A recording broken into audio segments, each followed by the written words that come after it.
شكلها دي نهايته. الكل بيتجمع حواليه علشان يلحقوه، ولكن خلاص دي لحظاتك الأخيرة يا صاحبي. بيغمض عينه وقد فارق الحياة أخيرا. ولكن فجأة دوب البطل ده بيموت من هنا، بيصحى يلاقي نفسه على سرير في عالم تاني من هنا. يا حلاوة، من أولها كده اتنقل لعالم تاني. ده شكل الانمي ده هيولعها من البداية. ما بيكونش فاهم حاجة وفجأة بيلاقي اخوه داخل عليه وبيقول له قوم يلا يا فاشل انت، هو انت هتفضل نايم كتير ولا ايه؟ ده انت عيل مفيش منك اي فايدة بصحيح، تعالى يلا علشان ابونا عايزك. الواد فعلا بيروح مع اخوه هما في الطريق، كان عمال يضحك ضحكة كلها خباثة وشكل في ان في الموضوع. المهم الواد بيوصل فعلا عند ابوه، واللي كان متضايق جدا منه وبيتعصب عليه. بيقول له انت اتولدت في عيلة ويستفيل المرموقة، المفروض انك تكون الوريث الشرعي لعيلتنا، ولكن انت من ساعة ما اتولدت لغاية دلوقتي ما زدتش مستوى واحد من مستويات السحر. بقالك 15 سنة من ساعة ما اتولدت واحصائياتك كلها زي الزفت، انت مجرد فاشل مفيش منك اي فايدة. الواد ما كانش فاهم اي حاجة. يا جدعان انا لسه ميت، سحر ايه وبتنجان ايه؟ انا مش فاهم اي حاجة. ولكن ابوه ما بيدولش فرصة يتكلم وبيتعصب عليه تاني وبيقول له انت شكلك هتجيب لنا العار يالا، انا مش عايز اشوف وشك قدامي من النهارده وانت مطرود من عيلتنا، يلا امشي من قدامي، مش عايز اشوف وشك المقرف ده تاني. الواد فعلا بيمشي وما كانش فاهم اي حاجة، ولكن على عكس المتوقع كان في قمة السعادة. بيقول انا كنت في عيلة ملكية، ده انا شكلي كنت متقيد طول الفترة اللي فاتت، ولكن طالما طردوني فانا هقدر اعيش حياة هادية زي اللي تمنيتها في حياتي اللي فاتت. اخيرا مفيش حد هيهابني واعيش حياة بسيطة زي بقية الناس. ده شكل الحياة هنا هتبقى حلوة اوي. بيروح يصطاد له شوية سمك يسد بيهم جوعه، وبيروح يتمشى في الغابة ولا في اي حاجة في دماغه. بيفضل ماشي مسافة طويلة لغاية لما بيوصل للتلة دي، كان عايز يستريح فيها ولكنه باستخدام قوته من الحياة اللي فاتت بيقدر يشوف من مسافة بعيدة، وبيشوف بنت بتحارب احدى الوحوش الخطيرة. ما كانتش عارفة تواجه الوحش، وبتكون بتدافع عن بنت تانية كده وبتقول لها اهربي يلا يلا اهربي وانجي بحياتك وسيبيني لوحدي. البنت ساعتها بتقول لها انا مستحيل اهرب واسيبك تواجه الوحوش دي لوحدك، يا اما تفضلي هنا وتواجهيه يا اما نموت احنا الاتنين دلوقتي. الان بقى اول ما بيشوف البنت ديت بترجع له ذكرياته من العالم ده وبيعرف هي مين. بيفتكر زمان لما كانوا في حفلة وكل الناس كانت عمالة تتريق عليه، بيقولوا ازاي الولد ده هو وريث العيلة الملكية، ده مجرد فاشل مفيش منه اي فايدة، ازاي ابوه لسه مستحمل انه يعيش مع كل المدة ديت، ده هيجيب لهم العار لا محالة. ولكن الاميرة ليزي بتتكلم بصوت عالي بتدافع عنه وبتقول لهم لا على فكرة الان مش فاشل، الان قوي جدا ويستحق حياة احسن من دي بكتير، اياكوا حد يتنمر عليه مرة تانية. الان وقتها بيفوق من ذكرياته وبيقول ايوه البنت دي كانت بتدافع عني زمان، وجه الوقت ان ارد لها الجميل واساعدها. ولكن ازاي اساعدها وانا مش عايز استخدم قوتي من العالم اللي فات هنا؟ ولكن في الوقت ده الوحوش كانت هجمت على بياتريس وصابوها اصابة جامدة جدا. البنت بتقع على الارض وشكلها خلاص هتودع، دي شكلها النهاية يا صاحبي. الاميرة ليزي هي كمان بتجري عليها وبتحاول تعمل اي حاجة، والان اول ما بيشوف اللي حصل ده بيقرر اخيرا يستخدم قوته، بيجري بكل سرعته بيوصل على المكان اللي هم فيه. الوحش كان خلاص هيهجم على الاميرة ويقتلها، ولكن انت متخيل انها هتموت والان موجود؟ لا والله. هوب الان بيوصل في الوقت المناسب، ادى الوحش الضربة اللولبية وخلص عليه في ثواني. اللي بعده يا هناها يا سعده، الاميرة مصدومة من اللي هي شايفاه قدامها. هو انت جبت القوة دي منين يا عم انت؟ ده انت كنت اضعف واحد في مملكتنا. ساعتها الان ما بيردش عليها وبيكمل ضرب بباقي الوحوش، باستخدام قوته بيقدر يعرف نقاط ضعفهم، بيفعل قوة كبيرة جدا. وهوب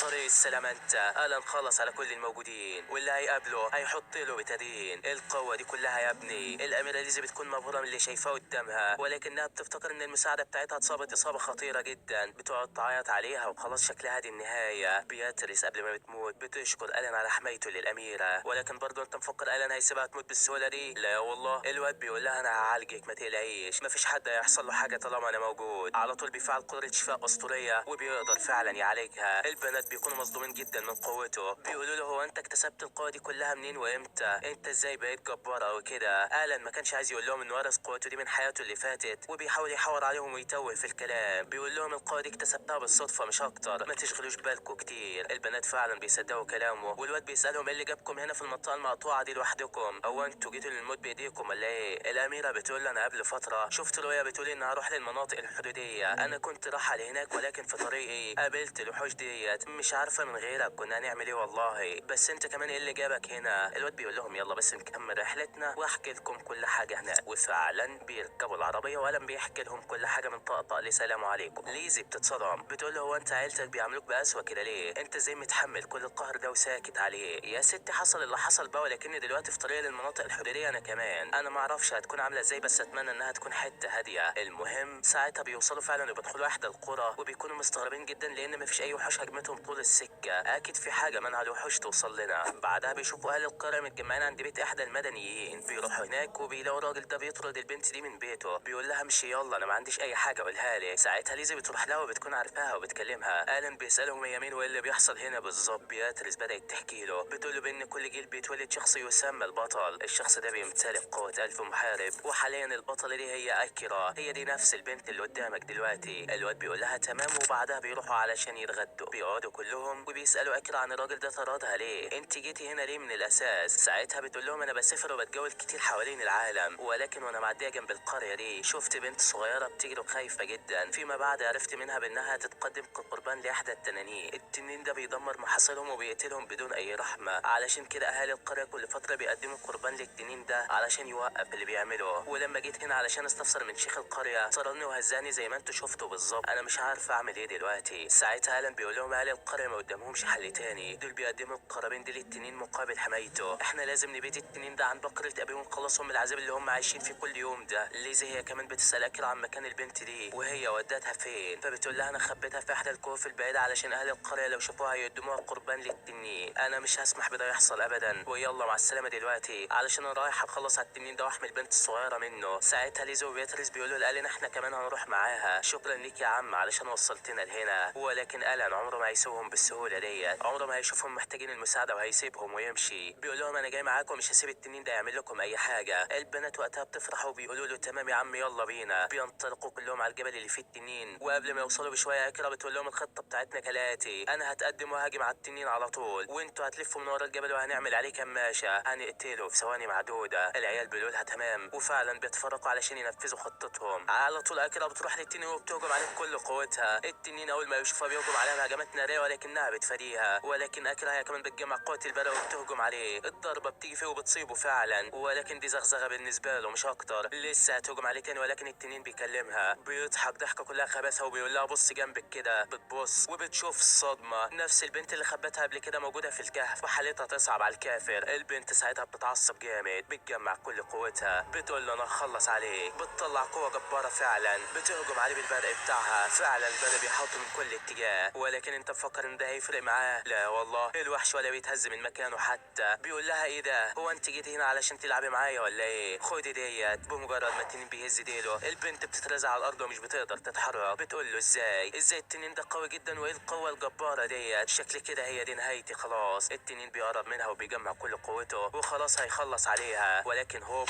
بيلاقي جناحه اتقطع في لمح البصر. ايوه الان اخيرا وصل المكان، شكله هيقلبها جمدان. دي شكلها هتقلب مجزره دلوقتي. بيتقدم على التنين وبيقول لي ليزي خلي بالك من اكرا وانا هخلص عليه دلوقتي. التنين بيهجم عليه ولكن على مين؟ ده الان اقوى من التنين، بيقدر بسيفه يجرحه في وشه. والتنين بيقول ازاي قدرت تجرحني وانت مجرد بشر عادي؟ الان ساعتها بيحلل نقاط ضعفه وبيقول له فيلم عادي. وساعتها التنين بيطير بجناحه اللي فضل على البنات وبيقول له وريني بقى هتهاجمني ازاي. الان فعلا مش بيبقى عايز يهجم عليهم علشان ما يصيبش اصحابه، ولكن ليزي بتنادي عليه، بتبص له بصه ثقه كده. الواد ساعتها بيتشجع، بيجمع قوته وبيهجم على التنين فعلا. هوب طريق السلام انت. ايوه الان خلص على التنين بالكامل ومحامل وجود نهائي. القوه الجباره دي كلها يا ابني. اكيرا ساعتها بتفتح عينيها، بتلاقي نفسها لسه عايشه، وبتعرف ان الان هو اللي خلص على التنين بنفسه. وفعلا الواد ده من جمدانه شكله هيتعبنا كتير. كان واقف كده كله حماس، بيقول في نفسه صح انا كنت عايز اعيش حياه هاديه، ولكن مستحيل اسيب صحابي في خطر ابدا. انا مستحيل اسيب حد يموت قدام عينيا مهما حصل. ولكن بسبب كل المجهود اللي عمله بيتكسر سيفه وبيغمى عليه، ولما بيفوق بيلاقي نفسه في الغابه وليزي جنبه. بتقول له قوم يا عم انا عالجت كل جروحك. ايوه انا كمان عندي قدره شفاء اسطوريه وقدرت اعالجك. الان بيشكرها على مساعدتها وبيقول لها مش عارف من غيرك كنت هعمل ايه، والله انا بجد فخور انك معايا. بعدها بتقرر اكيرا انها تفترق عنهم وتكمل رحلتها مع الطفله لوحدها، وبتقرر انها تهتم بيها بعد ما عرفت انها يتيمه ومفيش حد بيرعاها. بعدها بتتاسف لالان ان سيفه اتكسر بسبب محاربته للتنين، وبتكون عايزه تديله سيفها، لكن الان بيصد ايديها وبيرفض ياخده. بيقول لها اياكي تقولي على نفسك كده، انت قويه شجاعه، بقول لك ما كنتش هقدر اهزم التنين ابدا. اياكي تقولي على نفسك كده مره تانية. البنت بتفرح من كلامه وبتشكره عليه، وبعدها بتودع الباقيين وبتسيبهم وبتمشي. خدت الطفله معاها، وفعلا اكيرا قلبها طيب جدا. ننتقل بقى للقصر الملكي. في نفس الوقت ده بقى عيله الان كانوا قاعدين متعصبين جدا. المساعد المساعد هورميز بيقول لهم التنين اتقتل. الاميرة ليزي والمحاربة اكيرا هم اللي قضوا على التنين. كان معاهم شخص كمان لكنه مجهول الهوية ولسه مش عارفين هو مين. ما تخافوش انا هفضل ادور عليهم لحد ما الاقيهم واقتلهم واحد واحد. اياكوا تقلقوا من حاجة. ولكن برضه الملك وابنه كانوا في قمة الضيقة. يعني ما كفكوش الاستبداد وانكم استغنيتوا عن ابنكم، لا كمان ده انتوا شغالين تنهبوا الاراضي وتقتلوا الناس بدون اي وجه حق. ده انتوا عيلة زبالة فعلا. من ناحية تانية ألان وليزي بقى كانوا رايحين لاحدى القرى التي تدعى قرية الالف، وده لان القرية دي فيها صديقة ليزي اسمها نويل وصنعت سيوف محترفة جدا. بتعرفوا ليزي ان زي ما السيف بتاعه اتكسر بسبب انه كان بيساعدهم، فانا لازم اجيب لك سيف جديد زيه بالظبط. اياك تعترض علشان صدقني مش هسمع كلامك. الواد فعلا ما بيلاقيش حاجة يقولها وبيقول لها تمام، وبيتجهوا لهناك كلهم. ولكن الليل بيجي عليهم وبيضطروا انهم يخيموا في الغابة. فعلا بيولعوا النار وبيناموا لتاني يوم وبعدين يكملوا رحلتهم. لكن وقتها ألان بيكون لسه صاحي، بيقعد يفتكر كل ذكرياته مع ليزي. بيفتكر لما كان صغير وعائلاتهم هما الاتنين خطبوهم لبعض. ولكن عيلة البنت لما بتكتشف ضعف ألان وانه ما عندوش اي قوة سحرية بيفسخوا الخطوبة على طول. بيقولوا له انت مفيش منك اي فايدة، امشي من هنا، ما عندناش اي بنات للجواز. ألان وقتها بيفوق من ذكرياته، بيقول ايوه عيلتها زي الزفت ولكن البنت لسه طيبة ولطيفة زي ما هي. انا بجد فرحان ان في واحدة زي دي تكون صديقتي. المهم بعدها بيخلص اليوم على كده، وتاني يوم بيكمل التلاتة رحلتهم لحد ما بيوصلوا القرية، وتحديدا بالظبط البيت نويل. اول ما بيوصلوا بيستغربوا من اللي شايفينه، الباب مفتوح وشكل في حاجة غلط بتحصل. على طول بيدخلوا يطمنوا عليها وبيتفاجئوا بالصدمة. البنت مغمى عليها وقع على الارض وشكلها مرهق جدا. على طول ليزي بتروح علشان تطمن عليها وتعالجها. بياتريس بيقول كل ده حصل لها علشان ما ارتاحتش بس مش اكتر. فنويل بمجرد ما بتبدا في سيف جديد علشان تعمله مش بتتوقف عن العمل ابدا الا لما تخلصه، لدرجه انها مش بتاكل مش بتشرب ولا حتى بتنام لحد ما تسلمه. وده اللي بيخليها دايما يغمى عليها بسبب الارهاق الشديد والتعب. ألان فعلا بيفهم كل حاجه. بعدها نويل بتفوق، بتشوف ليزي وبياتريس قدامها وبتسال عن ألان علشان اول مره تشوفه. ليزي بتخاف تقول لها هو مين، وبتقول لها ما تخافيش ده الحارس الخاص بيا، انا جبته هنا علشان اجيب له سيف بدل سيفه اللي اتكسر وهو بيساعدني. انا عايزاكي تعملي السيف ده في اسرع وقت ممكن. في البدايه نويل بترفض وبتقول لها انا عندي شغل كتير ومش هعرف اخلصه، لكنها لما بتشوف سيفه القديم بتلاحظ انه مميز وكان فيه قوه جباره فعلا. علشان كده بتتحدى نفسها اكتر وبتقول له انا هعمل لك سيف اقوى منه، استنى بس عم اخلصه وهتشوف. فعلا بتوافق انها تعمل له سيف جديد وكمان في اسرع وقت. وعلشان كده بتطردهم من البيت على طول علشان تعرف تشتغل بهدوء. بيضطروا وقتها انهم يرجعوا للمدينه علشان يلاقوا مكان يقعدوا فيه. ووقتها بنشوف ساحره اسمها ميلين كانت قاعده على الشجره، وقوتها السحريه هي قوه التخفي. علشان كده بتراقب كل اللي بيحصل بدون ما حد يشوفها. وبنعرف وقتها ان ميلين بتشتغل مع هرميس مساعد الملك وابو ألان. وعلشان كده على طول بتروح تقول للملك انها شافت ليزي وكمان شافت معاه الشاب اللي كان بيدور عليه. فعلى طول المساعد هرميس بيروح وراه علشان يتكلم معاه. في الاثناء دي بقى كان ألان والجماعه لقوا مكان يقعدوا فيه. ساعتها ليزا بتقترح عليه انه يروح نقابه المغامرين علشان يدوهم حرشفه التنين اللي قتلوه، خاصه اننا دلوقتي معناش اي فلوس ندفعها. الواد بيقول لهم تمام وبيسوهم علشان يروح يبيعها. بيوصل فعلا للنقابه والموظفه اول ما بتشوف الحرشفه بتتصدم جامد، مش مصدقه بان في حد قدر يهزم التنين الاحمر. بتروح تجري على مديرها على طول علشان تعرفه. وفي الاثناء دي بقى هوريس بيظهر لألان وبيعرفه عن نفسه وعن البنت دي واللي اسمها ميلين. بيقول له يا عم احنا رحاله بسطاء بنسافر علشان نستمتع بالرحله والاجواء اللي فيها، بس قولي بقى انت ازاي هزمت التنين ده، هو انت قوي للدرجه دي ولا ايه؟ وطبعا هو بيقول له كده علشان يعرف هو قوي وهيسبب لهم مشاكل ولا لا. ألان طبعا بيفهم الكلام وبيقول له لا انا ضعيف ومش هعرف اقتل تنين زي ده اكيد، انما البطله اكيرا هي اللي عملت كده. هوريس لسه هيكمل كلامه بيلاقي الموظفه جت وبتدي الفلوس لألان، وساعتها الواد بيختفي من قدامه ولا كانه فص ملح وداب. ايوه الواد فعلا خلاص عارف اللي هو عايزه فهيستنى ايه. بيقول لي ميلين على فكره ما توقعتش انه يكون فاشل او كده، بس انا لسه شاكك فيه وهتحرى عنه اكتر واكتر. ده شكلك لازم تاخد بالك قوي يا صاحبي. المهم في اليوم التاني بيروح ألان والجماعه لنويل علشان ياخدوا السيف. بيدخلوا فعلا وبيلاقوها واقعه على الارض من التعب الشديد. ليزي بتعالجها وألان بيشوف السيف وبيعجبه جامد. نويل على طول اول ما بتصحى بتقول لألان ده احسن سيف عملته في حياتي، انا مش هسيبك تمشي ولا تاخده من هنا غير لما نروح الغابه ونجربه الاول. الواد بيوافق وساعتها الاتنين فعلا بيروحوا للغابه سوا. ألان بدون مقدمات على طول بيسالها وبيقول لها هو انت ليه حداده؟ المهنه دي صعبه جدا ومش اي حد يشتغل فيها، انت ليه كلفتي نفسك بالمهمه الصعبه ديت؟ هو مش المفروض برضو الاقزام الاقوياء هم اللي بيشتغلوا فيها ولا ايه؟ فعلا نويل بدات تحكي له اللي حصل لها زمان. بتقول له وانا صغيره ما كانش عندي اهل ولا بيت ولا اي مكان اروح فيه، ولكن في يوم من الايام اغمى عليا في الغابه وما كنتش عارفه هعمل ايه. في واحده بقى من الاقزام اسمها فانسيا خدت بالها مني وخدتني معاها، اعتنت بيا وعملتني احسن معامله. كانت شغاله في تصنيع السيوف ومن ساعتها وانا اتعلمت منها كل حاجه. من كتر حبي ليها ما قدرتش استغنى حتى عن المهنه اللي كانت شغاله فيها، ولكن هي ماتت دلوقتي واتمنى انتقم من اللي قتلها. ألان بيفهم كل حاجه دلوقتي ولكن ما بيرضاش يسال عن اللي قتلها، وبيقول لها اتمنى انك تحققي انتقامك في اسرع وقت ممكن. بعد بعدها بيكملوا في طريقهم وبيروحوا يختبروا السيف. ألان بيقتل بيه شويه وحوش كده والسيف بيطلع جبار وشكله هيقلب الدنيا دمار. بعدها نويل بتحلل السيف وبتشوف ان ألان استغل السيف بشكل كويس جدا وهيقدر يستغل قدراته. ساعتها بتفرح وبتقوله تعالى يا عم نتعمق اكتر في الغابه. فعلا بيتعمقوا وبيكونوا مستغربين بان مفيش وحوش هجمتهم ولا حاجه. بتقوله هي الوحوش خايفه منك ولا ايه؟ ولكن هوب ألان بيضرب ضربه بالسيف خلت الضباب يروح. وساعتها بيشوفوا الصدمه بيلاقوا ذئب ضخم جدا نايم قدامهم. نويل اول ما بتشوفه بتفتكره، بتعرف ان ده نفس الذئب اللي قتل فانسيا زمان. بتترعب جامد وكانت خايفه منه. بتزعق لألان وبتقول له يلا اقتله، انت واقف تعمل ايه؟ ولكنه بيقول لها اقتله ليه؟ ده نايم في امان الله وما عملكيش اي حاجه، وكمان هو ما اذانيش علشان اهجم عليه. ساعتها البنت بتاخد السيف وبتقول له طالما انت مش عايز تتزحزح من مكانك يبقى انا اللي هقتله. كانت لسه هتهجم عليه ولكن ألان بيقول لها اياكي، الذئب ده محاط بدرع خفي ولازم سيف اسطوره علشان يدمره. كانت لسه هتتكلم وتقول ان السيف بتاعها جامد لكنه بيقطعها وبيقول لها مش اسطوري، مش هيخدشه حتى، يلا نرجع علشان محدش فينا يتاذى. فعلا البنت بتهدى ولكن كان جواها شعله من الغضب، متضايقه جامد وعايزه تحقق انتقامها منه. بعدها بيرجع ألان للبيت وبتحكي له ليزي بان القائد الشهير بتاعنا تم اغتياله، وبالرغم من دافع الجاني مجهول الا انه اخذ راسه. ده كمان ده اتقتل باستخدام مهارات مختلفه كده، اكيد اللي قتل واحد بس هو واحد من الشياطين.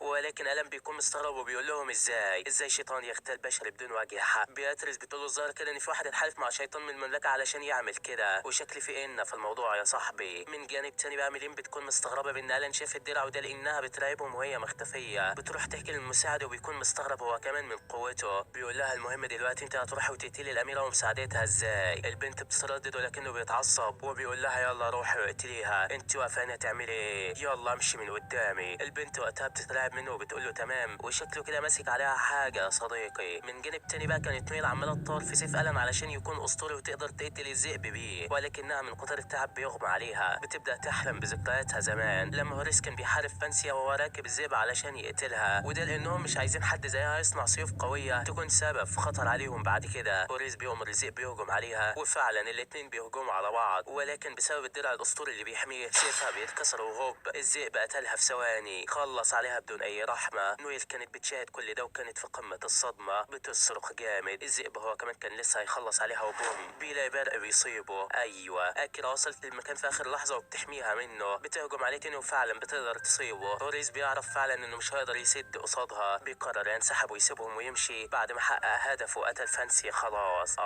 صدق انك عيل كلب يالا ولازم تموت، ده انتوا شويه كلاب ملعين فعلا. نويل وقتها اول ما بتشوفها ماتت بتبكي بحرقه كبيره جدا، مقهوره بشكل مش طبيعي. بتنادي عليها ولكن لقد اسمعت لو ناديت حيا ولكن لا حياه لمن تنادي. البنت جواها كميه حزن وندم تكفي العالم اجمع، وساعتها بتصحى تاني من ذكرياتها. بتلاقي نفسها ما فيهاش كلمات من الشغل، وبتعرف ان ألان او ليزي هم اللي عالجوها. وبعدها البنت بتخلص السيف وبتروح بيها على الغابه وبتقول في نفسها انا اسفه يا ألان، انا هضطر استعير سيفك واقتل الذئب ده مهما كلف الثمن. فعلا بعدها بتوصل لمكان الذئب وكانت خلاص هتصيبه، ولكن هوب الذئب بيصحى وبيطيرها. بوريس هو كمان بيوصل للمكان وبيقول لها كويس انك جيتي هنا، انا اصلا كنت بدور عليكي. الوحش بيهجم عليها وبيوقعها على الارض والصيف بيطير من ايديها بعيد عنها. البنت ما كانتش عارفه هتعمل ايه دلوقتي. بوريس هو كمان بيجي لها وبيقول لها انا سمعت ان عندك موهبه عين الجنيه، الموهبه دي نادره وهتفيدني، ايه رايك تشتغلي عندي بدل ما انت قاعده مفيش منك ريحه الفايده كده؟ نويل طبعا بترفض طلبه. الذئب بتاعه بيهجم عليها وخلاص شكلها دي النهايه. تخيل بقى ان ده هيحصل؟ لا والله. ألان بيظهر في اللحظه الاخيره وبيطير الديب بعيد. اللي بعده يا هناها يا سعده. في الاثناء دي بقى كانت ميلين متخفيه علشان تقتل ليزي. بتدخل ولكن مش بتلاقي حد، وفجاه بيظهر لها اتنين من وراها. ألان كان مجهز لكل ده قبل كده. بياتريس بتهجم عليها بالسيف ولكن بتصدها، بعدها بتهجم عليها تاني ولكن ليزي بتشتتها. ساعتها ميلين بتستغل تشتيتها وبتوقعها على الارض. بتمسك ليزي وخلاص هتقتلها ولكن على مين؟ دي معاها بياتريس بنت التنانين. بتوقعها على الارض وبتخليها تفقد وعيها. في الاثناء دي بقى هوريس بيقول لألان انت كده مش هتعرف تخترق الدرع ده بدون سيف مقدس، دي خلاص نهايتك يا صاحبي. بيضحك ضحكه كلها خبثه وبيأمر الوحش يهجم عليه، وفعلا كان خلاص هيصيبه، ولكن ده ألان اللي محدش هيجيبه. هوبا بضربه واحده خلص عليه. هوريس مش مصدق نفسه، ازاي الواد ده قتله بضربه واحده؟ على طول بياخد ديله في اسنانه وبيهرب بسرعه. ايوه كده رجع له جحرك زي الفار يالا. بعدها بقى بيرجعوا البيت ومش بيكونوا عارفين يعملوا ايه في البنت دي، لكنها بتحاول تستصعبهم وبتقول انا ما عنديش مأوى وحيده وعايشه لوحدي، انا كنت مجبوره لكل ده واتمنى ما تعملوش فيا اي حاجه. ساعتها نويل بتفتكر نفسها زمان وبتصعب عليها فعلا. بتفك الحبل عنها وبتقول لها خلاص انت من النهارده هتعيشي معايا في بيتنا، انت من النهارده هتكوني معايا وهعتبرك اختي الصغيره. البنت وقتها بتتاثر جامد من كلامها، بتعيط بحرقه كبيره جدا ومش عارفه تقول لها ايه بالظبط. بعدها الن بيروح يجرب السيف في الغابه وبيضرب ضربه بيدمرت المكان. القوه الجباره دي كلها يا ابني، ده شكل السيف ده جبار فعلا. في نفس الوقت ده هوريس بيلاقي ضربه بتنطلق ناحيته باقصى سرعه وهوب خلصت عليه في ثواني. ايوه الشيطان ده هو اللي عمل كده. بيرجع بعدها لابو الن وبيقول له انا قتلته خلاص قبل ما يسرب اي معلومه. واتضح الاتي، عائله ويستفيلد هي اللي تعاونت مع الشيطان ده علشان يقتلوا القائد. ابو الن بيفرح وبيقول له انا عايزك كمان تقتل الاميره ومساعدتها. الفاشل ده معرفش ينفذ المهمه ولكن انا وكلتها لك من دلوقتي. الشيطان فعلا بيفرح من المهمه وبيقول له تمام، شكلها كده ما تبشرش بالخير يا صاحبي. من جانب تاني بقى كانوا اصحابنا ماشيين في القريه وبيلاقوا الاهالي متجمعين كده وبيعرفوا منهم ان عندهم احتفال كبير بكره، وفي الاحتفال ده بيحتفلوا مع اجدادهم اللي ماتوا او ارواحهم او ما شابه. يعني العيال بيستغربوا منهم، احتفال المراحيم ده ولا ايه؟ المهم ما علينا يعني. ولكن ليزي ساعتها بتسالهم عن شخص لابس درع فضي ولكنهم مش بيكونوا عارفينه. ساعتها الن بيفتكر لما كانوا بيفكروا في موضوع القائد اللي اتقتل، وان نويل قالت لهم بان في مغامر قال لها قبل كده بانه شاف فارس بدرع فضي في احدى القرى، اتعرض للاضطهاد من العائله الملكيه وحاليا بيسعى للانتقام وممكن يكون هو اللي قتل القائد. ساعتها الن بتجيله فكره وبيروح للقبور على امل انهم يلاقوا اي دليل. ولكن اول ما بيوصلوا فجاه بدون اي مقدمات الراجل ده بيظهر لهم وما كانوش عارفين هو عايز ايه بالظبط. بيقول لهم تعالوا ناموا عندي الليله وبكره بكملوا رحلتكم. فعلا العيال بتوافق، واول ما بيروحوا معاه البيت بيعرض عليهم يحضروا مهرجان بكره معاه وبعدها يبقوا يمشوا من القريه. فعلا العيال بتوافق على كلامه وبعدها بيناموا. لكن ليزي وهي نايمه بقى كانت عماله بتحلم بذكرياتها زمان لما كان عمها عايش وكانت بتعتبره زي ابوها بالظبط. بتقول انا بحبك قوي يا عم وما عنديش مانع انك تكون ابويا التاني. العم وقتها بيفرح من كلامها جدا وبيفضل يهزر معاها شويه كده والوضع كان اخر حلاوه. ولكن بعدها في يوم من الايام كانوا ماشيين هما الاتنين في طريقهم للمملكه وفجاه بدون اي مقدمات بيتم الهجوم عليهم من الشياطين. العم وقتها بيترعب وبيقفل على ليزي الباب وبيطلع يقاتلهم لوحده. الشيطان ده بيحاول يهجم على العربيه اللي هي فيها ولكن عمها بيغرس السيف بظهره وبيحميها. الشيطان وقتها بيتعصب جامد وبيجرحها هو كمان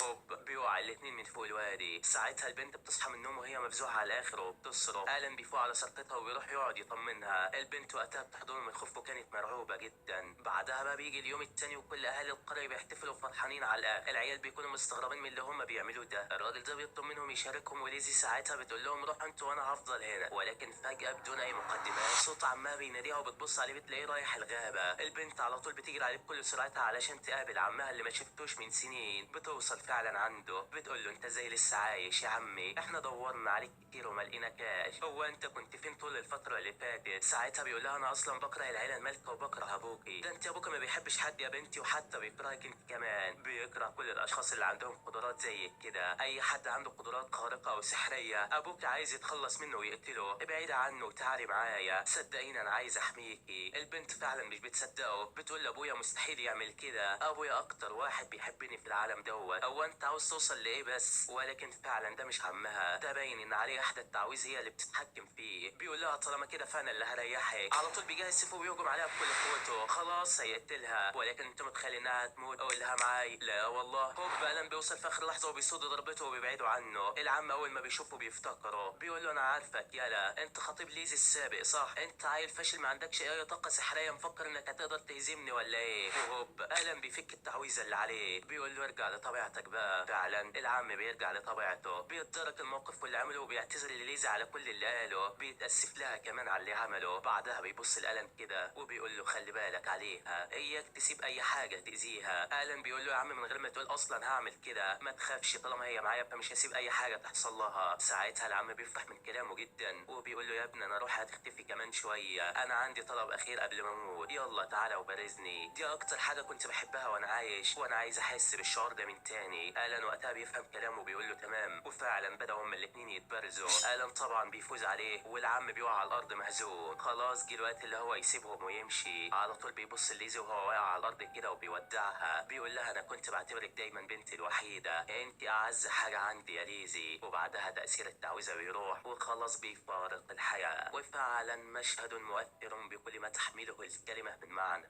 بعدها بقى بيستنتجوا ان العجوز هو اللي كان بيحرك الارواح والعجوز فعلا بيروح لهم بيقول له عرفت ازاي ان انا اللي كنت بحرك الارواح ديت مع ان ما كانش في اي حاجه ممكن تكشفني. الن وقتها بيحكي له استنتاجه وبيقول له يا عم دي حاجه عاديه بالنسبه لي. ولكن بعدها العجوز بيطلع ارواح كتيره من الارض وبيتحكم فيها وبيهجم على الن بيها. ولكن انت بتعمل ايه بس يا مان؟ ده الن كله جمدان بضربه واحده من سيفه بيخلص عليه على كل اللي قدامه في ثواني. لا جامد جامد مفيش كلام. ألان بعدها بياخد الحجر ده بعد ما قتلهم، والشيطان ده بيروح لابو ألان وبيعرفه انه فشل في المهمة. الملك فعلا كان متعصب جدا ومش عارف هيعمل ايه دلوقتي. لكن من جانب تاني بقى ألان وليزي وبياتريس كانوا خلصوا مهمتهم في القرية وبيسيبوها وبيمشوا. ألان بيحلل الجوهرة اللي أخدها من الوحوش وبيلاحظ فيها حاجة غريبة شدته. أيوة دي هي قوة أخويا، أنا عارفها كويس. ساعتها بيفهم كل حاجة وإن عيلته هي السبب في كل اللي بيحصل. بيعزم إنه لازم ينتقم منهم. بعدها بتيجي مكالمة ليزي من أبوها وبيعرفوها بإن القائد رجع من تاني. العيال وقتها كانوا مستغربين ومحدش فاهم حاجة، إزاي بس يرجع تاني؟ هو مش كان مات ولا إيه؟ ولكن هتفهم كل حاجة كمان شوية. من جانب تاني بقى كان بريك بيحلم بالماضي وبيفتكر يوم مامه ماتت. بيكون أبوهم مقهور من اللي حصل، مقهور جدا علشان زوجته ماتت. ساعتها بيفتكر قد إيه أبوه كان بيحتقره ومش بيرضى يكلمه حتى. ساعتها بيسأل ألان وبيقول له هو أنا فاشل؟ أبويا ليه بيكرهني وبيعاملني بالقسوة دي؟ أنا ما عملتلهوش أي حاجة. ألان بيقول له لا يا عم أنت مش فاشل ولا حاجة، مش معنى إن قدرتك السحرية لسه ما اتفعلتش أو ما عندكش أي طاقة سحرية فأنت تستسلم كده وخلاص. لا يا عم قوم ما تستسلمش وياك تسيب كلامه يأثر عليك. لكن بريك برضه كان متضايق، بيقول له أنت كذاب، أبويا دايما بيقول عليا فاشل وأنت بس بتكذب عليا علشان تراضيني. ده كمان بيسمع كل اللي في القصر بيتكلموا عن ألان وإنجازاته وبيتغاظ جامد منه. ولكن بعدها من ساعة ما قدرته السحرية ظهرت أبوه بقى بيحبه وبيحترمه جدا. لا ده كمان بقى بيحتقر ألان مكانه وبيقول له امشي يلا يا فاشل، انت ما عندكش اي طاقة سحرية ومش هتفيدنا بأي حاجة. وفعلا اب زبالة زبالة مفيش كلام. بعدها بريد بيصحى من النوم وبيروح عند ابوه اللي بالمناسبة اسمه فرانك. بيقول له النهارده هو اليوم اللي هنحقق فيه انتقامنا. بيضحك ضحكة كلها خباثة وشكلها ما تبشرش بخير يا صاحبي. من جانب تاني بقى كان القائد ده واللي اسمه ادوارد ماشي مع المساعد بتاعه. بيكونوا مستغربين هم كمان من خبر رجوع القائد بعد ما ماتوا، حاسين ان في حاجة غلط. بيقولوا اكيد في ان في الموضوع. المهم فجأة وهم ماشيين الراجل ده بيظهر لهم وبيقول لادوارد تعالى معايا انا عايزك حالا ودلوقتي. ادوارد ما كانش فاهم حاجه وبيقول له تمام، وبيقول للمساعد بتاعه خليك انت هنا وانا اروح اشوف في ايه. ساعتها بيروح معاه وبياخده لساحه التدريب ديت. الراجل ده بيبص له وبيقول له انا دوري خلص كده مع السلامه، وهوب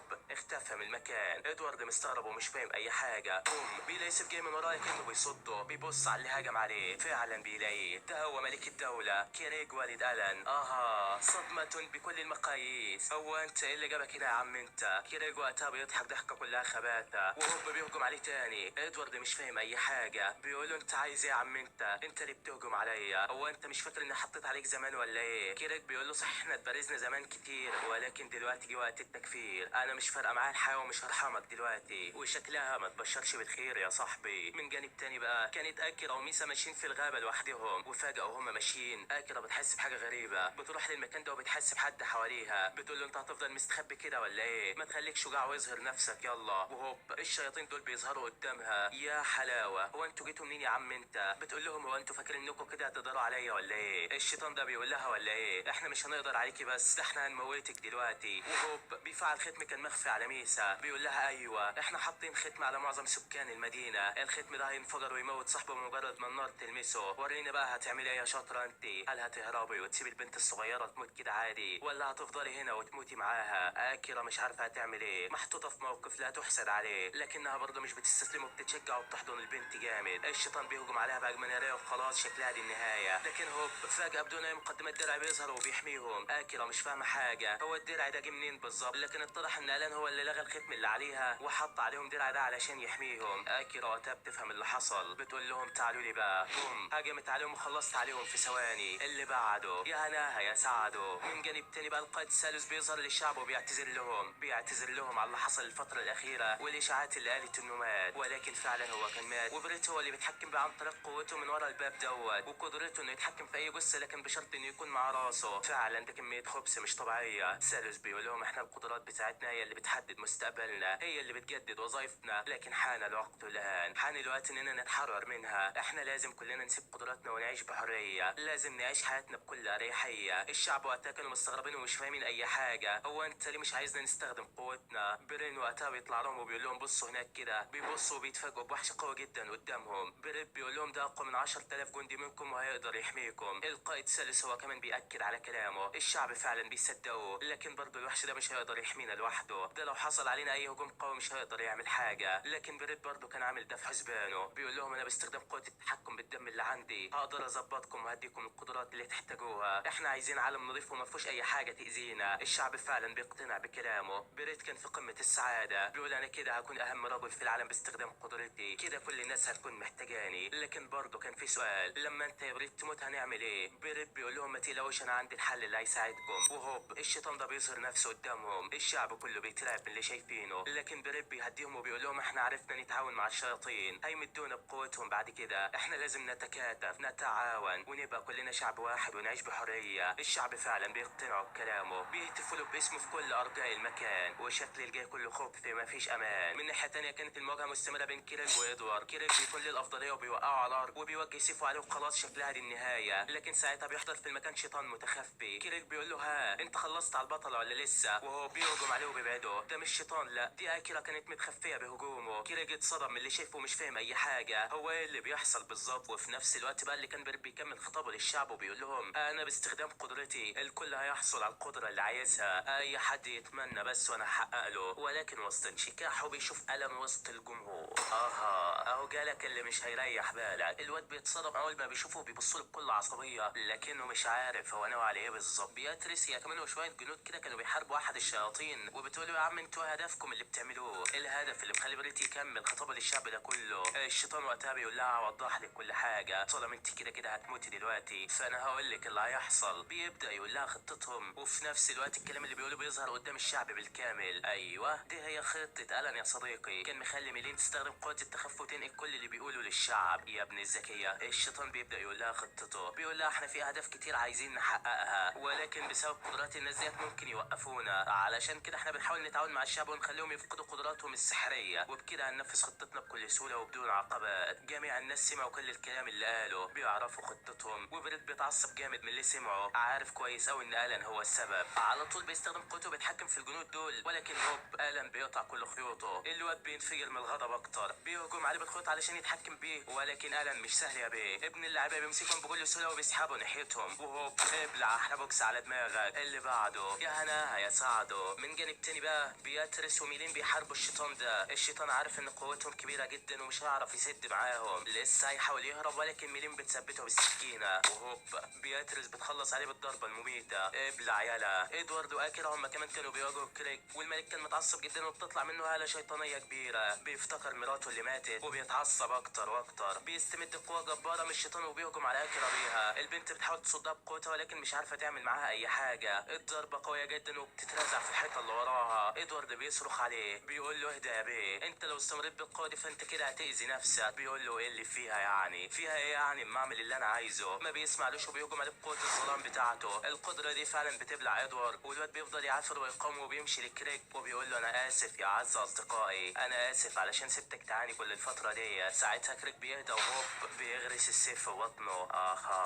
يا ابن الغداره. اكيرا بتتعصب جامد، بتقول له انت ليه عملت كده؟ ده كان لاخر لحظات حياته بيفكر فيه، انت ازاي جالك قلب تعمل له كده؟ الواد بيطنشها وبيقول لها الدور جاي عليكي، انا مش هستقل بيكي لا. على طول بيهجم عليها بقوه كبيره والبنت كانت خلاص هتموت، ولكن في اخر لحظه بيلاقي اللي بينده عليه. ايوه اهلا وصل يا بيه. كيريك بيشوفه فعلا، بيقول له هو انت مفكر ان واحد فاشل زيك هيهزمني ولا ايه؟ انت مش هتاخد في ايدي دقيقتين، تعالى لي. على طول بيهجم عليه ولكن ألان بيصد ضرباته بكل سهوله. الاب بيتصدم وبيقول له هو انت مين؟ الولد بيفتكر ذكرياته زمان وبيقول له انا مجرد فاشل مش اكتر، انا مجرد فاشل كلكم استهزأتوا بيه، ولكن بالرغم من كده فانا في ناس بحبهم واحميهم ومش هتخلى عنهم ابدا. انا متاكد لو امي كانت عايشه ما كانتش هتفخر بواحد زباله زيك. كيريك اول ما بيسمع اسمها بيتعصب جامد، بيطلع منه هاله شيطانيه مهوله، بيهجم على ألان بكل قوته. خلاص شكلها دي نهايته. الهجمه بتكون قويه جدا والواد مش عارف يعمل معاه اي حاجه، ولكن فجاه ذكريات الاب والابن بتختلط سوا، وألان بيشوف قد ايه هو كان حزين على موت امه، بيزعل عليه جدا ولكن برضه بيفتكر اذيته لاصحابه. بيجمع قوته هو كمان وبيصد هجمته، بيقول له تعالى لي بقى ده انا مش هرحمك. بيهجم عليه بعدها بضربه قويه جدا هو كمان. كيريك بيصدها ولكن الضربه كانت قويه جدا عليه. الملك مش عارف يعمل اي حاجه وبيفعل كل قوته، وكل الناس مرعوبين من اللي شايفينه دوت. هي دي نهايه العالم ولا ايه؟ لكن ليزي بتكون واثقه في ألان ثقه تامه، عارفه انه مش هيخسر ابدا. اكيرا وكل الناس بيحاولوا يشجعوه، الواد فعلا بيتشجع وبيجمع كل قوته. انفجر من الغضب هو كمان وهجم على عيلته الشيطانيه، بينغمس فيها فعلا، بيوصل لجوهر قوته. بيشوف الكره دي قدامه، ايوه لو دمرها فهو كده هيقتله. على طول بيغرس السيف فيها بدون تفكير، فعلا الهاله بتاعته بتروح وكريك خلاص دي لحظاته الاخيره. ايوه ألان هو الفايز في القتال. كريك جسده بيختفي من المكان بالكامل وبيفارق الحياه اخيرا. الكل كانوا مدهوشين من اللي شايفينه، اخيرا خلصوا من الخطر اللي كانوا مواجهينه. المعركة اخيرا انتهت. ابو ليزا اول ما بيشوف اللي حصل بيروح يشكر ألان على اللي عمله، بيقول له شكرا ليك علشان انقذت مدينتنا، شكرا ليك علشان حميت بنتي الوحيدة. الواد بيقول له يا عم ولا يهمك، وبعدها بيسيبهم وبيودع المدينة، بيكون سايبهم وماشي وراها علشان يعيش في سلام. ولكن ليزي بتجري عليهم وبتقول لهم انا جاية معاكم. بيسألوها عن بياتريس، فبتقول لهم دي اصلا حارس العيلة الملكية، دي مش هتعرف تيجي معانا، ولكني واثقة بانك هتقدر تحميني يا ألان ومش هتسيب حاجة تحصل لي. الواد طبعا